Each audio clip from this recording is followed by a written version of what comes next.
Hello friends, মিঠুর পাকশালায় আপনাদের সবাইকে স্বাগত। আজ আমি হাফ কাপ বেসন ও হাফ কাপ ওটস দিয়ে ভীষণই হেলদি ও টেস্টি একটা রেসিপি আপনাদের সাথে শেয়ার করছি। এই জন্য এখানে একটা পাত্র নিয়ে নিয়েছি, তাতে একটা স্ট্রেনার নিয়ে নিয়েছি, এতে দিয়ে দিয়েছি হাফ কাপ পরিমাণে এখানে বেসনটাকে একটু চেলে পরিষ্কার করে নিচ্ছি। তো এইভাবে স্ট্রেনারে করে বেসনটাকে পরিষ্কার করে চেলে নিচ্ছি। তো বন্ধুরা, আজকের রেসিপিটা বানিয়ে নেওয়া ভীষণই সহজ এবং ভীষণই হেলদি একটা ব্রেকফাস্ট রেসিপি। সকালে ব্রেকফাস্টে এই রেসিপিটা খুবই চটজলদি আপনারা বানিয়ে নিতে পারেন। খুবই চটজলদি, খুবই টেস্টি একটা রেসিপি তৈরি হয়ে যাবে। তো দেখুন, এরপর এটাকে খুব ভালো করে চেলে পরিষ্কার করে নিলাম।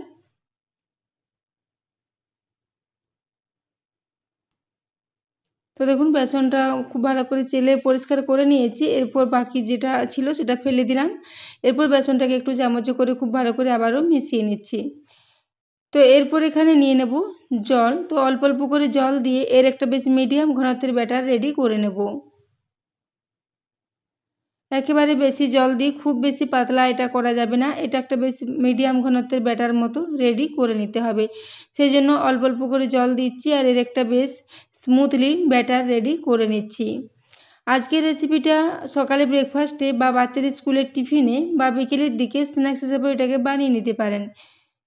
তো দেখুন, এরপর এটাকে কিছুটা করে জল দিচ্ছি আর এইভাবে চামচে করে খুব ভালো করে মিশিয়ে নিচ্ছি।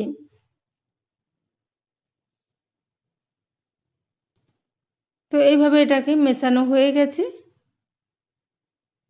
তো দেখুন, ব্যাটারের কনসিস্টেন্সিটা দেখেই বুঝতে পারছেন, এরকম বেশ একটা মিডিয়াম ঘনত্বের ব্যাটার মতো রেডি করে নিয়েছি।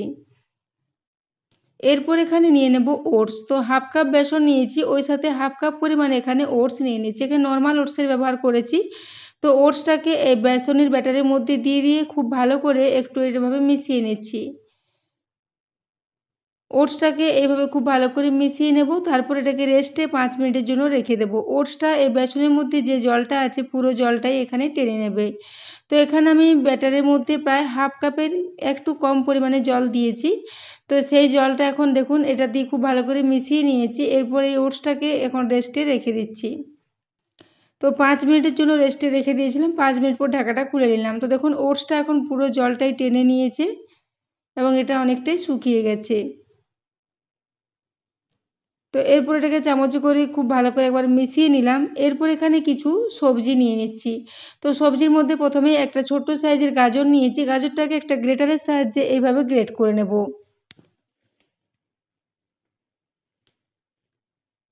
তো পুরো গাজরটাকে এইভাবে গ্রেট করে এর সাথেই নিয়ে নিচ্ছি। গাজর দিলে এর টেস্টটা ভীষণই ভালো লাগবে। তো দেখুন, পুরো গাজরটা এখানে গ্রেটারের সাহায্যে গ্রেট করে নিয়েছি। এরপর এখানে একটা ক্যাপসিকামের অর্ধেকটা পরিমাণে ক্যাপসিকাম ছোট ছোট টুকরো করে কেটে রেখেছিলাম, সেই ক্যাপসিকাম কুচনোটা এখানে দিয়ে দিলাম। ওই সাথে এখানে দিয়ে দিচ্ছি একটা কাঁচা লঙ্কা। এরপর এখানে হাফ চা চামচ পরিমাণে গোটা জিরে দিয়েছি, ওই সাথে হাফ চা চামচ পরিমাণে দিয়ে দিচ্ছি জোয়ান। বেসনের সাথে জোয়ান দিলে এটা খুব ভালো হজমের কাজ করে, সেজন্য একটু জোয়ান দিয়ে দিয়েছি। এই সাথে দিয়ে দিচ্ছি হাফ চা চামচ পরিমাণে কালো জিরে। এরপর এখানে দিয়ে দিলাম প্রায় 1 চা চামচ পরিমাণে কসুরি মেথি। তো সবশেষে এরপর এখানে বাইন্ডিংয়ের জন্য দিয়ে দিচ্ছি চালের গুঁড়ো। তো চালের গুঁড়ো এখানে দিয়ে দিলাম 2 টেবিল চামচ পরিমাণে। এখানে আপনারা চালের গুঁড়োর পরিবর্তে একটু সুজির ব্যবহারও করতে পারেন। তো এরপর এখানে দিয়ে দিচ্ছি স্বাদ মতো একটু লবণ।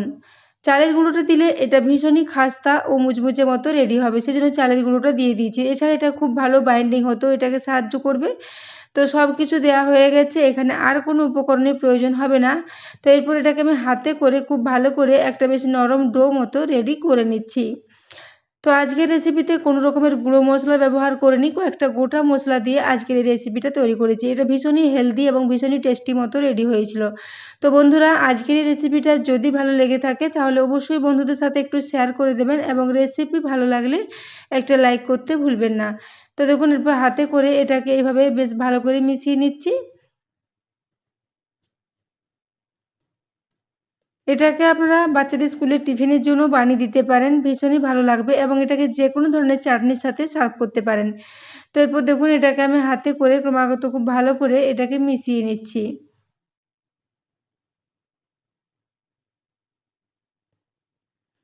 তো এইভাবে এটা মাখতে মাখতে বেশ একটা নরম ডো মতো রেডি হয়ে এসেছে।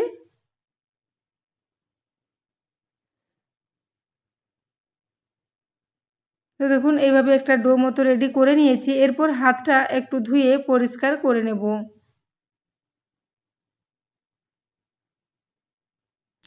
তো হাতটা পরিষ্কার করে ধুয়ে নিয়েছি, এরপর হাতে একটু তেল মাখিয়ে নিয়েছি।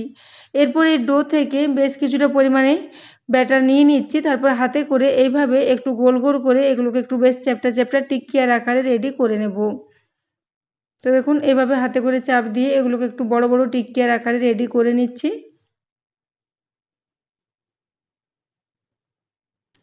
এইভাবে গোল গোল করে এগুলোকে রেডি করে নেব। তো দেখুন একটা এখানে রেডি হয়ে এসেছে। এরপর এটাকে প্লেটে রেখে দিচ্ছি। এরপর আবারও একটা আপনাদের দেখিয়ে দিচ্ছি। সমপরিমাণ মিশ্রণ নিয়ে এইভাবে হাতে করে আবারও একটা তৈরি করে নিচ্ছি।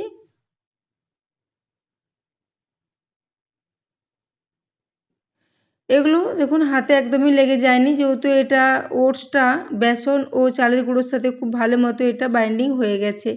তো দেখুন এরপর এটাকে আমি এইভাবে আবারও একটা এখানে তৈরি করে নিলাম। তো এইভাবে সবগুলোকে আগে এইভাবে রেডি করে নিচ্ছি।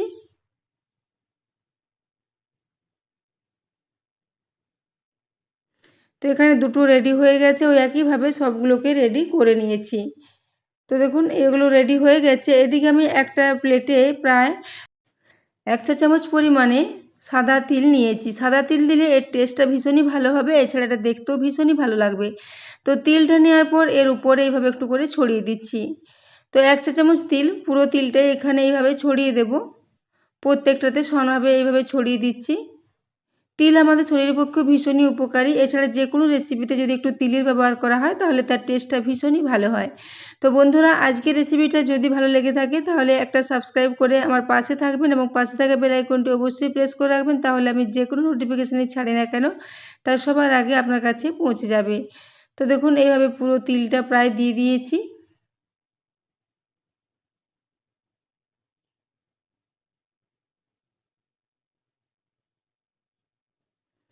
এইভাবে তিলটা দেওয়া হয়ে গেলে একটু হাতে করে এইভাবে একটু চাপ দিয়ে এগুলোকে এর সাথে খুব ভালো করে সেট করে দিচ্ছি।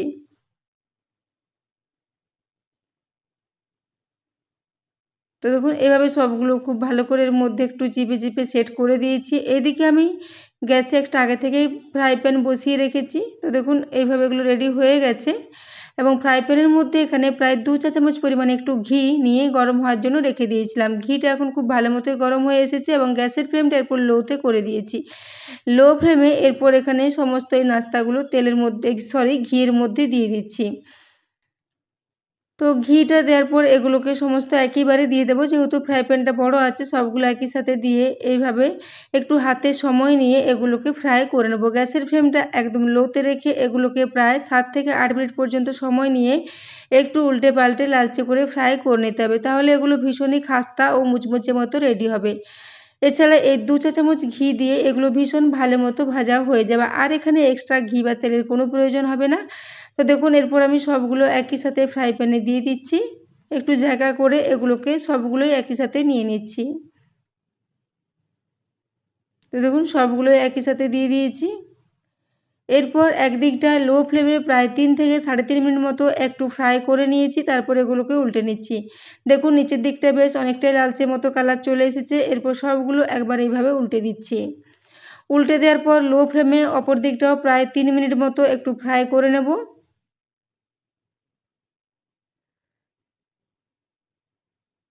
তো দেখুন এইভাবে অপর দিকটাও প্রায় 3 মিনিটের জন্য একটু ফ্রাই করে নিচ্ছি, তারপর এগুলোকে উল্টে নিচ্ছি। তো দেখুন এইভাবে দুদিকটাই খুব ভালো মতো ফ্রাই হয়ে গেছে। এগুলো ভীষণই খাস্তা ও মুচমুচে মতো রেডি হয়েছে। চালের গুঁড়ো দেওয়ার জন্য এগুলো ভীষণই খাস্তা মতো রেডি হয়েছিল। তো বন্ধুরা আজকের রেসিপিটা বাড়িতে অবশ্যই একবার ট্রাই করবেন এবং কেমন লেগেছে কমেন্ট করে জানাতে ভুলবেন না। তো দেখুন এরপর সবগুলোই উল্টে পাল্টে ফ্রাই করে নিয়েছি, এরপর এগুলোকে তুলে নিচ্ছি। তো দেখুন এগুলো দেখতে ভীষণই লোভনীয় হয়েছিল। তো দেখুন এরপর এগুলোকে একটা প্লেটে নিয়ে সাজিয়ে নিচ্ছি। তো বন্ধুরা আজকের রেসিপিটা অবশ্যই একবার বাড়িতে ট্রাই করবেন। এটাকে স্কুলের টিফিনের জন্য বা ব্রেকফাস্টও বানিয়ে নিতে পারেন এবং যে কোনো ধরনের চাটনির সাথে এটাকে সার্ভ করতে পারেন।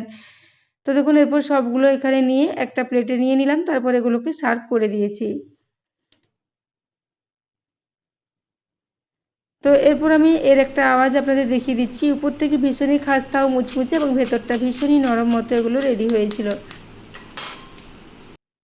তো দেখুন, এবং তিল দেওয়ার জন্য এর টেস্টটা ভীষণই ভালো হয়েছিল। তো এরপর দেখুন একটা কেটে দেখিয়ে দিচ্ছি, এবং সবজিগুলো খুব ভালো মতো সেদ্ধ হয়ে গেছিলো ফ্রাই হওয়ার সময়তেই। তো বন্ধুরা, আজকের রেসিপিটা এতক্ষণ পর্যন্ত দেখার জন্য আপনাদের অশেষ ধন্যবাদ।